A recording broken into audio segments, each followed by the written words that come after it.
Sometimes it's just funny when I stand up here because I want to know what these people on this side of the room did to offend you people on this side of the room, because it's like very lopsided today. It's all good.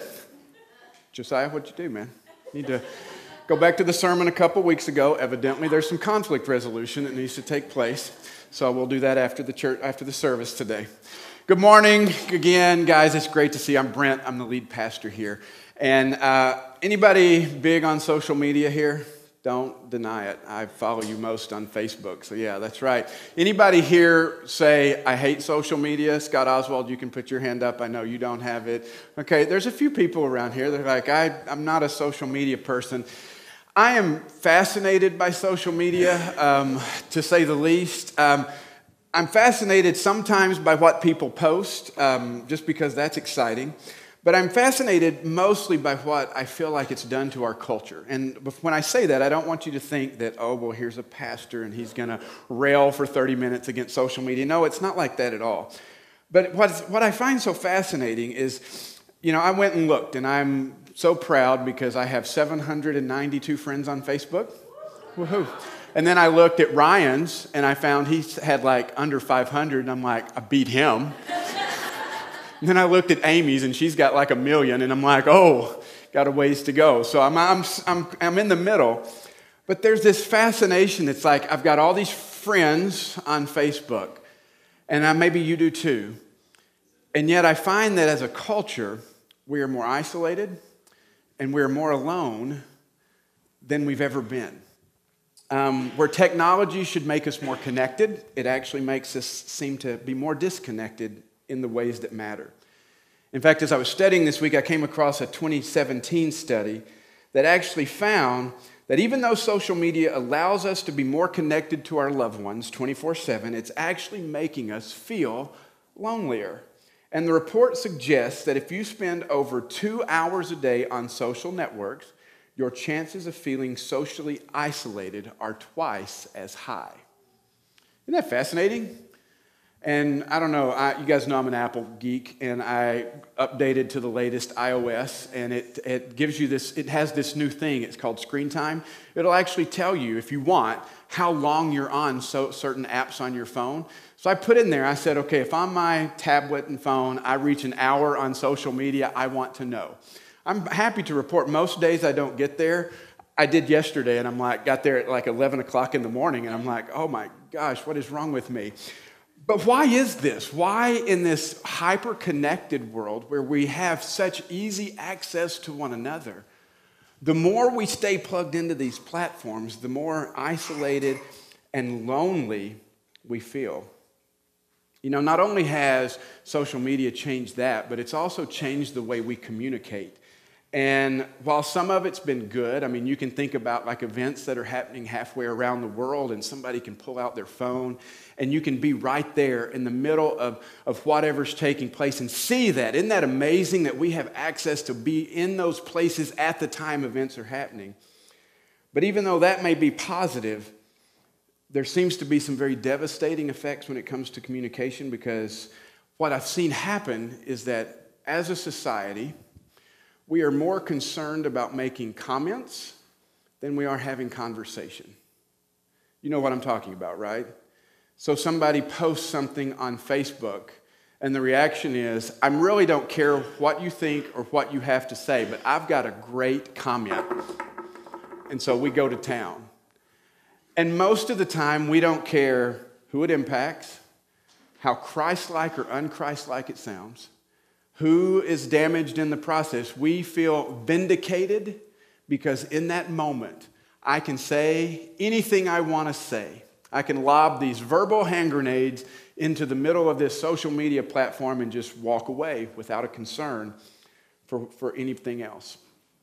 And we see this all the time. I see it. This back and forth on Facebook and Twitter all the time.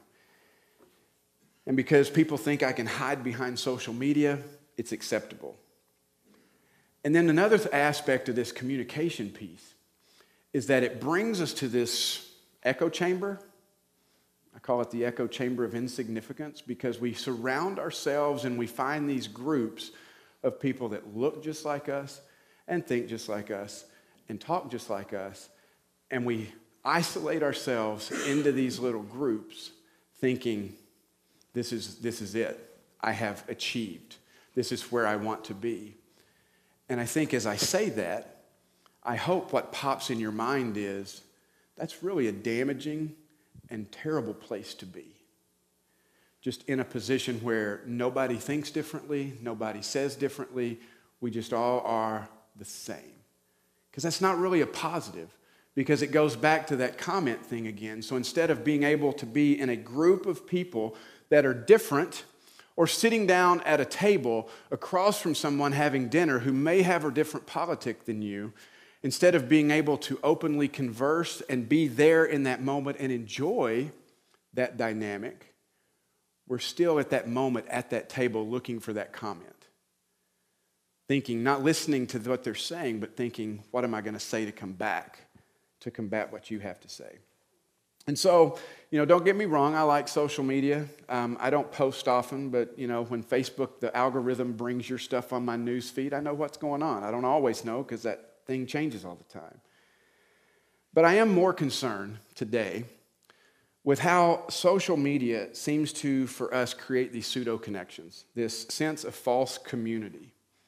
And as we think about these relationships, as we think about in this series we've been in on fences, how do we get to a place of healthier relationships? That maybe what we find in social media is it's building fences, that it's time for us to begin tearing down some fences and to get beyond some of the status quo and what we think might or might not be acceptable. How do we do that? That's what I want us to look at today. Does that mean we need to get off social media? Some of you, yes. Stop it. I promise you, if you'd quit looking at Facebook, you'd be a lot happier person. But that's not really the answer. That's not the ultimate solution, because social media is not the problem. And I would be a terrible pastor if for 30 minutes I got up here and said, social media is the problem, because it's really not. Because really at the core of every problem, it's not Facebook, it's not Twitter, it's not news cycles, it's not politics. At the core of every issue we're talking about here, it comes down to the heart. It's a heart issue. Because whether or not it's right for you to post pictures of your lunch for the world to see, that's insignificant. The issue is when you're engaging people online, do you really see the person? Or do you just see the comment? Do you just see the post, the picture, and then think, I need to respond? And when you post, are you really looking to be seen, or are you looking to make a point? Because there's a difference. Do we really love and care for the people we're interacting with? I'll tell you, I have Facebook rules. People laugh at me for my Facebook rules, but one of my rules is I have to interact with you on a semi-regular basis before I'll put you in my feed. If I went to college with you 20-whatever years ago, and I haven't talked to you since the day I left school, I'll be your friend, but as soon as I friend you, I'll hide you. And if any of them listen to this podcast, which I doubt because they don't care either, but I don't care. I don't care what your kids are doing. I don't care what you had for lunch. I don't care about any of that stuff. But if you live in Des Moines and you're my family and you're somebody from college I keep up with and text and call occasionally, then you're in my feed. But I say that because I try to keep my feed full of people I honestly do care about, people I want to know what's going on. But that's a big question, is do we love and do we care for others? Do we care what they're going through? Do we really want to hear what they have to say? So what's the answer? How do we combat isolationism? How do we combat loneliness? How do we push against this natural desire that tells us have all these connections but very few real connections? And today I want to say that I believe that the answer to this is hospitality. Hospitality. Now, if you were here back in February, Pastor Amy did a message called The Lost Art of Hospitality. And if you missed it, go out to our website. You can find it in messages under Pastor Amy's messages, and it was great. I re-listened to it this week. She did a masterful job talking about hospitality. So I'm going to try to not say everything she said, but look at it a little differently this morning. Because when she talked about it, she began by talking about how we often think about hospitality. I mean, when you think about hospitality, what's the first thing that comes to your mind? How many of you would say dinner party? Yep. What else is out there? How many of you think hotel or restaurant or the hospitality industry? Yeah, we've built whole industries around this idea of hospitality. How many of you think magazines or television, HGTV, Food Network, Good Housekeeping, Martha Stewart Living, all those things? So we think about this mentality comes to mind. We have an image that's there. And what I want to ask you to do today is for the moment, just set it aside, because honestly, that's what I had to do when preparing for this message. Because I came into this message today with one idea, that here is what I was going to preach. And then when I sat down Friday to type out this message, I ended up somewhere completely different, because hospitality, even for me, was not what I thought it was. Because when I think of hospitality, I think about having some of you over into my house for dinner. And that is one small aspect of it. But unfortunately, I think that's where many of us leave it. And today, that's where I want to challenge it. I want us to push beyond the Martha Stewart hospitality or this American idea of what hospitality means, to broadening our understanding and seeing what most of the world already knows that we don't about hospitality. And if you've been to a foreign country, or you're someone that has come from a foreign country to live here, you know what I'm talking about. Several years ago, I went to Ethiopia with Josiah Carter on a trip with Beza Threads. It was amazing. And can I tell you, one of the things that I learned is these people have much, much, much less than I have.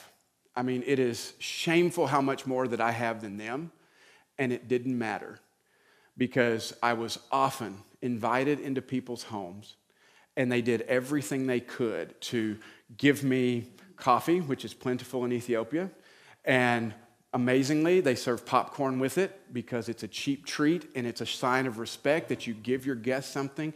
And here we are going around, and every time these doors are opened to bring us in and show us hospitality. They didn't know me.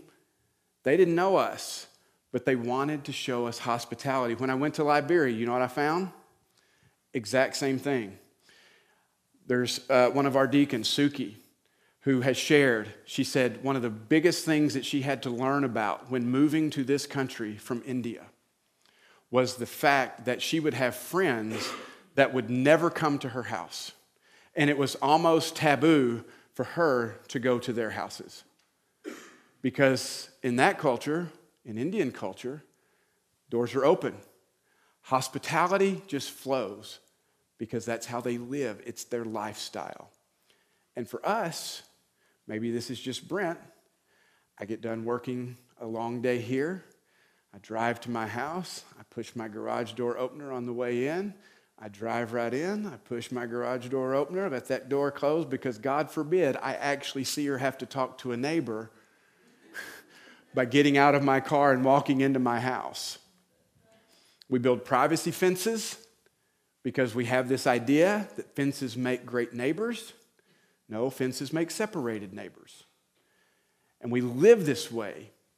And what we in the American culture have to learn is we have to push against this rugged Americanism, individualism, and figure out what the world already knows, is that in order to combat isolationism and loneliness, and in order for those who follow Jesus to live as Jesus lived, is for us to be people that are hospitable people, opening our homes, opening our lives, not just to the people that look like us and talk like us and think like us, but opening our homes and our lives to all that are around us that God has placed in our life.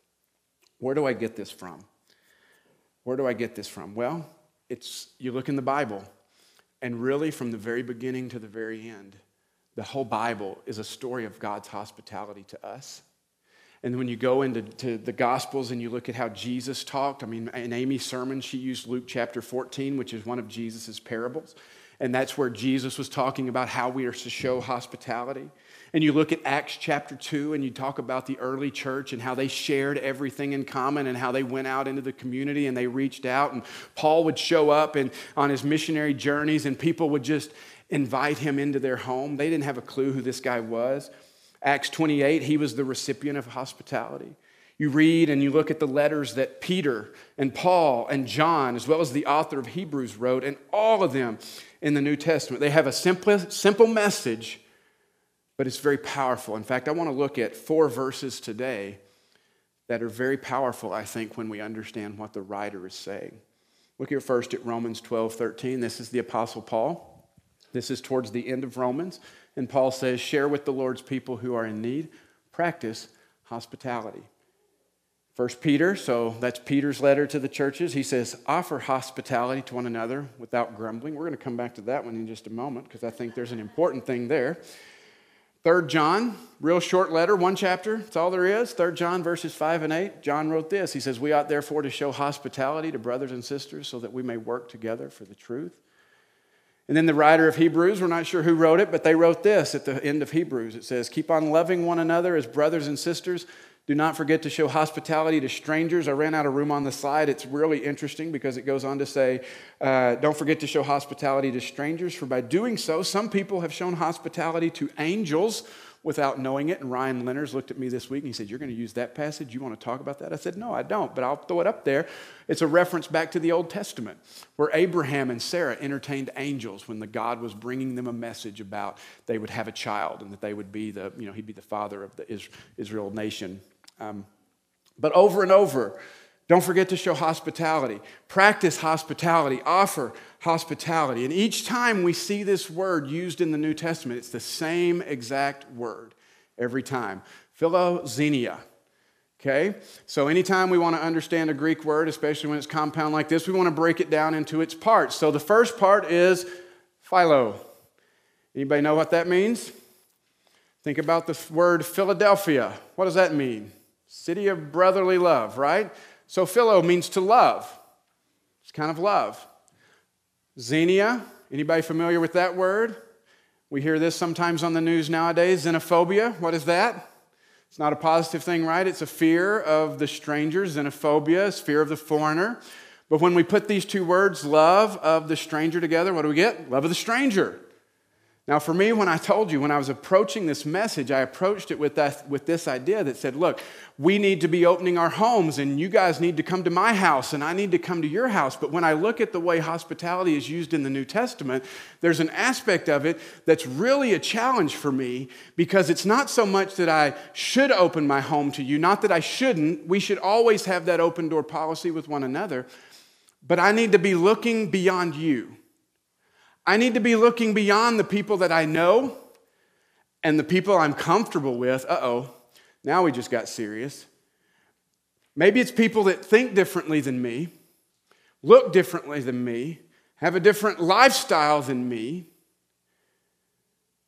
When the writers of the New Testament talk about hospitality, yes, they're saying we need to be hospitable to one another within the church. But they're also saying that we need to show hospitality to those outside, because in the first century, in this ancient culture, hospitality was one of the highest social values. Let me just tell you what things were like back then. Traveling to a different city or a different town was very dangerous. You often didn't travel it alone. I mean, think about Jesus and the story of the Good Samaritan. You know, you have this guy who's walking and he's beaten up and nearly killed by robbers.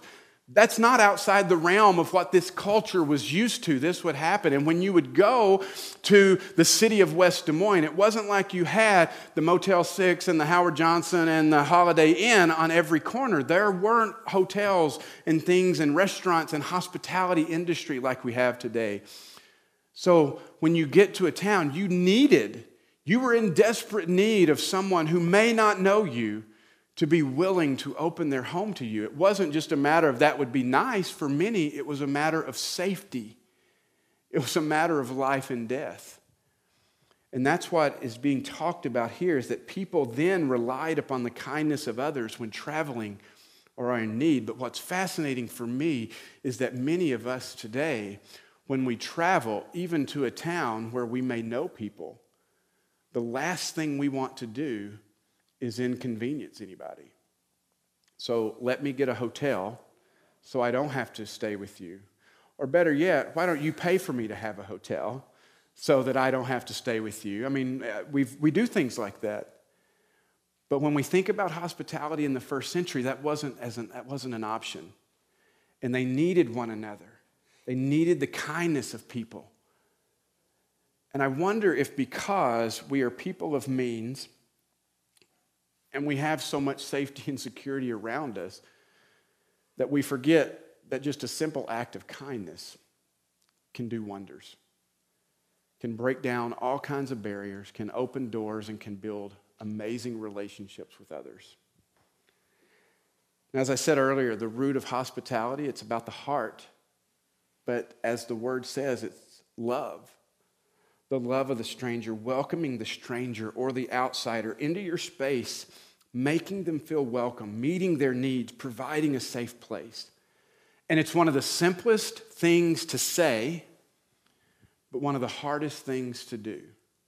I mean, even this week, I wish you guys could understand when I preach these things, I don't just look to say words to you and move on. I am totally challenged by most of the things I preach to you. And as I know I'm talking about hospitality, I'm driving home this week and I'm driving past my neighbors and I walk in one day to Carrie and I'm like, Carrie, we really need to invite our neighbors. We've lived in this neighborhood almost 2 years. I know very few people's names. We need to start inviting people over for dinner. We need to start inviting people over for cookies and pie and dessert or whatever. We need to do something. But you know what? I really tell her that because I want her to take the lead and the responsibility so that I don't have to do it. Because I hate that stuff. You guys, I'm not that extroverted. I know I can come across that way, but I would rather be in a room with a book by myself most of the time. And the thought of going over to a neighbor's house and going, hey, how are you doing? You want to come to dinner? Scares me to death. I don't want to do it. But as I drove home, I'm thinking through this sermon, I'm thinking, man, it's so easy to think I need to do this. But actually getting off my rear end and walking across the street is another problem. But why is that?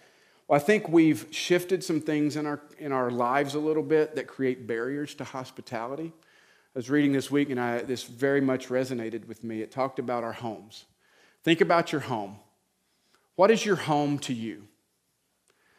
Your home, probably, you would use the word refuge. You might not use that word, but when I say that word, that's what you think, right? It is your castle, your domain, your place that you go when you've interacted with people that have agitated you all day, and you can go to this place, you can shut and lock the door, close the blinds, and sit in your castle and just relax.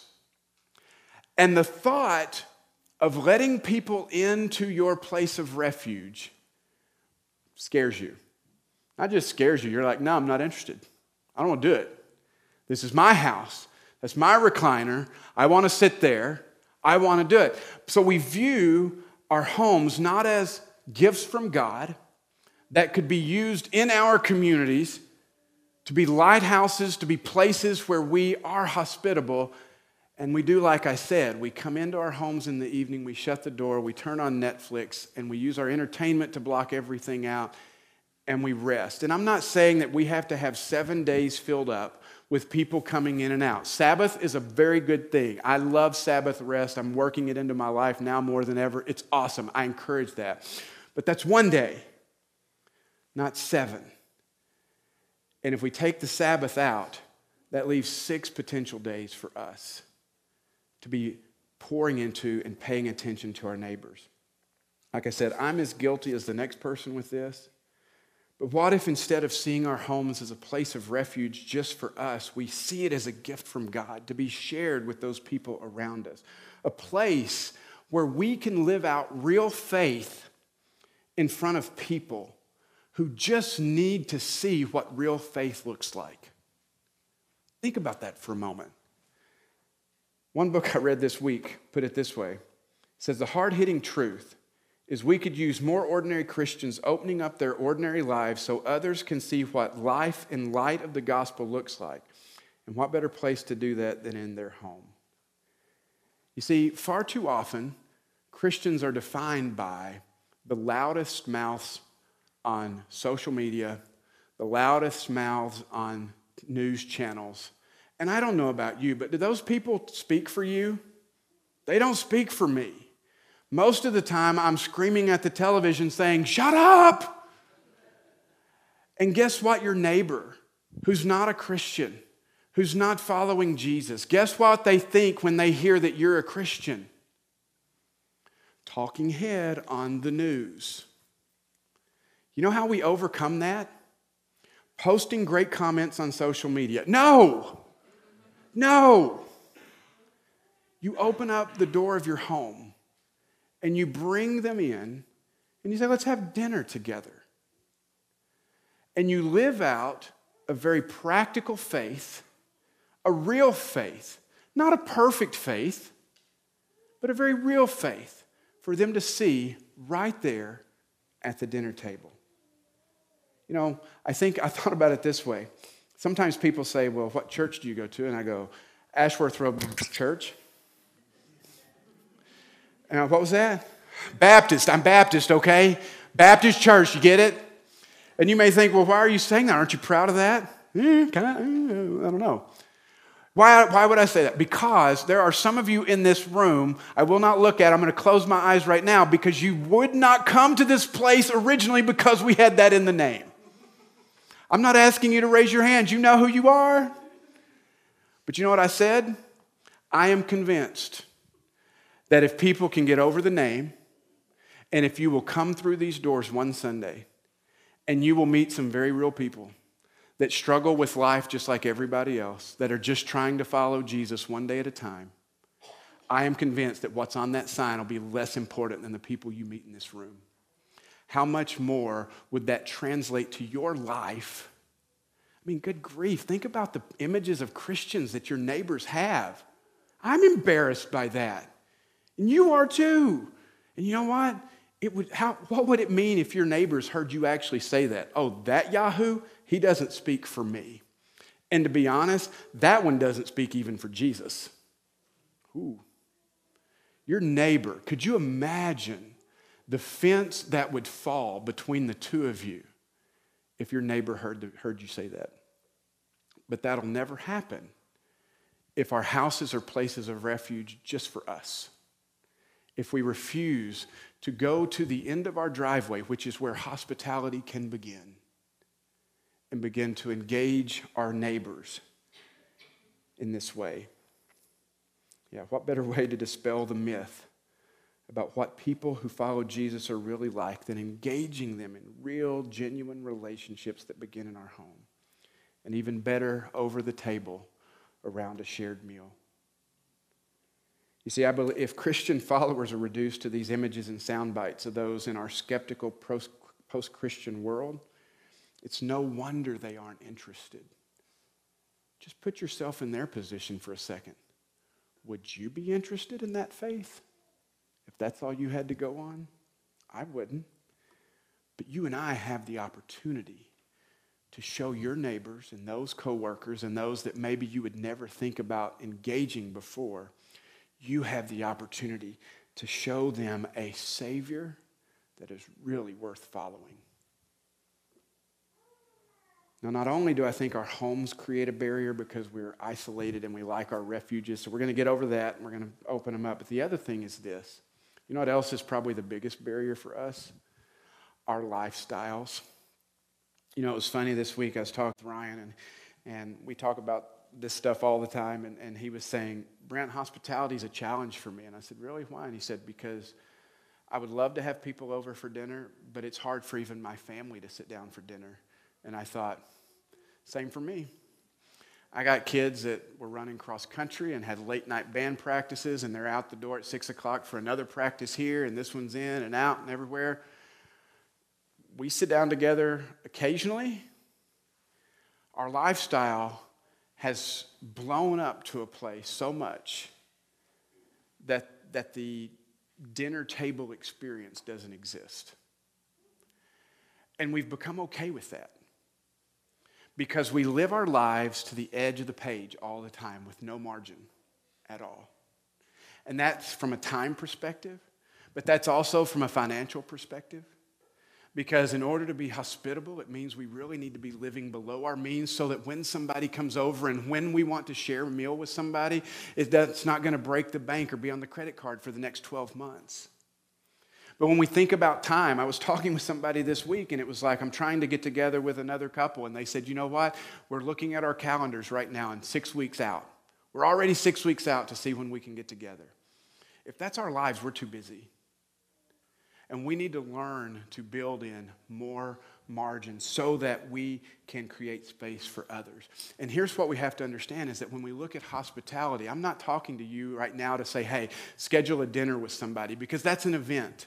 What I'm encouraging us to do is live a lifestyle of evangelism where our doors, we become known as the people in the neighborhood where the doors are open and anybody can stop in at any time. And if it's dinner time, you say, hey, I got extra. Come on, sit down, let's eat. I don't know about you, but there's something about that appeals to me. So I'm looking at you. I'm bringing all of my family to some of your houses this week. I'm just kidding. I'm only kidding. But we do have to view hospitality beyond an event and see it more as a lifestyle. You see, here's what we have to understand about hospitality. When the Apostle Paul said in Romans, practice hospitality, practice. Think about that word, practice. What does that mean? Well, you guys know I play the piano, and I've played it for years. I started taking lessons early on. Can I tell you that I have never accidentally practiced the piano, ever?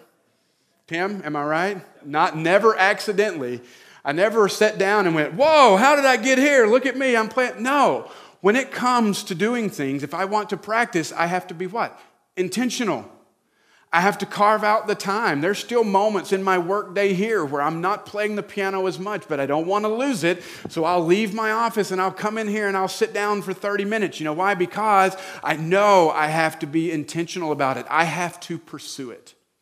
And that is exactly what the Apostle Paul is saying when he uses that word practice. He's not saying, well, just sit back. It may happen eventually. He's saying, no. If we are ever going to be Christians, if we're ever going to be Christ followers who are hospitable people, it is because we have made the intentional decision that says, I am going to pursue hospitality.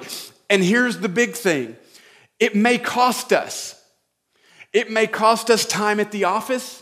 It may cost our kids not being to sign up for every activity that exists under the sun. It may mean, oh goodness, we may not be able to buy everything we want because if people are going to start showing up for dinner, we got to have extra. And it's going to hurt. But Paul is saying, you're never going to accidentally practice hospitality. Wow, how'd that happen? No. It's going to happen when we pursue it, when we go after it. And we should be. One of the things that just kills me is that in my mind, this is where the Church of Jesus Christ should be leading. We should be so far in front of every other group, every other organization in the world when it comes to showing hospitality, but we're not. We are among some of the worst. We are exclusive. We are boundaries, and we are fence erecting people instead of tearing down the fences. We need to be people who pursue it. Not only that, but when I think about what Peter said, remember what he said in his, offer hospitality without what? Grumbling. Yeah, that's a great word, right? You know what that tells me? There's going to be times you don't like it. It's going to cost you. It's going to be inconvenient. There's going to be people that may not be your favorite that you have to offer hospitality to. And guess what? Peter says, suck it up, buttercup. And you know what I'm talking about, right? I'm going to serve you dinner. No one's good. That's literally what grumbling means, murmuring. Think about it. Under your voice, That's what Peter's saying. And he's saying, stop it. It's going to be hard. Just wrap your mind around that. It's not always going to be convenient. But when it comes to having the opportunity to tell people about Jesus, what's better? Me knocking on somebody's door going, if you were to die tonight and you were to stand before God and he were to say, why should I let you into my heaven? What would you say?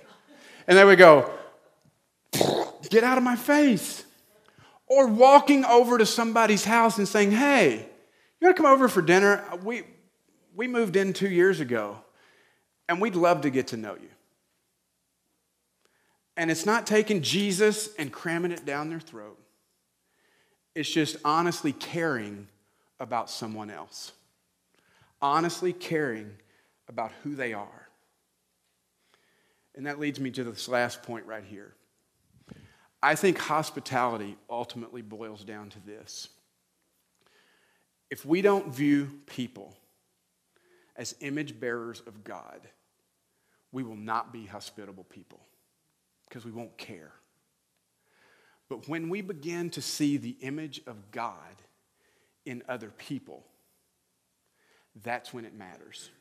That's when we say, no price is too high for me to pay